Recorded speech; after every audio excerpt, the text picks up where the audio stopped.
রাজধানী আফতাবনগরে চলছে Aftabnagar 10K run 2025। সেখানে আছেন সহকর্মী তাজনুর ইসলাম। যাচ্ছি তার কাছে। তাজনুর, মানুষের অংশগ্রহণ কেমন দেখছেন? এই আয়োজনের মাধ্যমে কি বার্তা দেয়া হচ্ছে? সকালবেলাতেই বিভিন্ন বয়সী মানুষ আফতাবনগরে জমায়েত হয়েছে শুধুমাত্র এই দৌড়ের যে ইভেন্ট, সেই ইভেন্ট এবং খুব রঙিন একটা ইভেন্ট। ছবিতেই খুব স্পষ্ট দেখতে পাবেন, এখনো অনেকেই ফিনিশ লাইনের কাছাকাছি আসছেন। যেই সময় বেঁধে দেওয়া হয়েছিল 10 কিলোমিটার ক্যাটাগরির জন্য, সেই সময় শেষ হতে আরও প্রায় 15 মিনিটের মতো বাকি রয়েছে এবং যারা এখনো পথে রয়েছেন তারা একে একে ফিরতে শুরু করেছেন। অর্থাৎ ঠিক 6টার সময় দৌড় শুরু হয়েছিল। 3 ক্যাটাগরিতে মূলত আজকে এই আফতাবনগর 10K ইভেন্ট যেটি হচ্ছে, সেখানে সবাই দৌড়াচ্ছেন 10 কিলোমিটার, 5 কিলোমিটার। আর সবচেয়ে মূল আকর্ষণ যেটি, অর্থাৎ সবাই খুব অপেক্ষা করছেন, বিশেষ করে ছোট ছোট শিশুদেরকে দেখেছি আমরা, তারা একেবারে সকালবেলাতে চলে এসেছেন তাদের যেই 1 কিলোমিটার ক্যাটাগরির দৌড় রয়েছে সেটিতে অংশ নেওয়ার জন্য, এবং সেটি শুরু হবে ঠিক 7:30টার সময়। অর্থাৎ এই যে 5 কিলোমিটার এবং 10 কিলোমিটার ক্যাটাগরির দৌড় শেষ হবার পরে এই 1 কিলোমিটার ক্যাটাগরিতে খুদে ভক্ত যারা এসেছেন, অংশগ্রহণকারী যারা এসেছেন, তারা দৌড়বেন।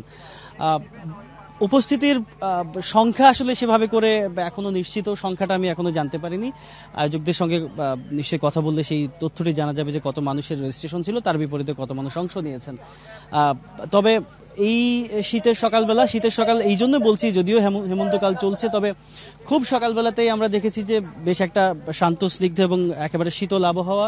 সেই আবহাওয়াতে যখন সবাই দৌড়তে শুরু করেন, বাতাসে আর্দ্রতার পরিমাণ বেশ ভালোই ছিল, যার ফলে খানিকটা দৌড়ানোর পরেই সবাই বেশ হাঁপিয়ে উঠেছে, কিংবা ঘাম ঝরার যে পরিমাণ সেটি নিশ্চিতভাবেই অনেক বেশি ছিল। সবকিছু মিলিয়ে এই আয়োজন আফতাবনগরে যেটি আয়োজিত হচ্ছে, সেটি এক কথাই খুব দারুণ এবং খুব সুন্দর একটা আয়োজন। এবং সেটি অংশগ্রহণকারী যারা, তারা বলছিলেন। একই সঙ্গে আপনি দেখতে পাচ্ছেন যে 10 কিলোমিটার ক্যাটাগরির জন্য নীল রঙের যে জার্সি, 5 কিলোমিটার ক্যাটাগরির জন্য লাল রঙের, এক ধরনের নান্দনিক এবং বৈচিত্র্য আনা হয়েছে এই পুরো আয়োজনটির মধ্যে।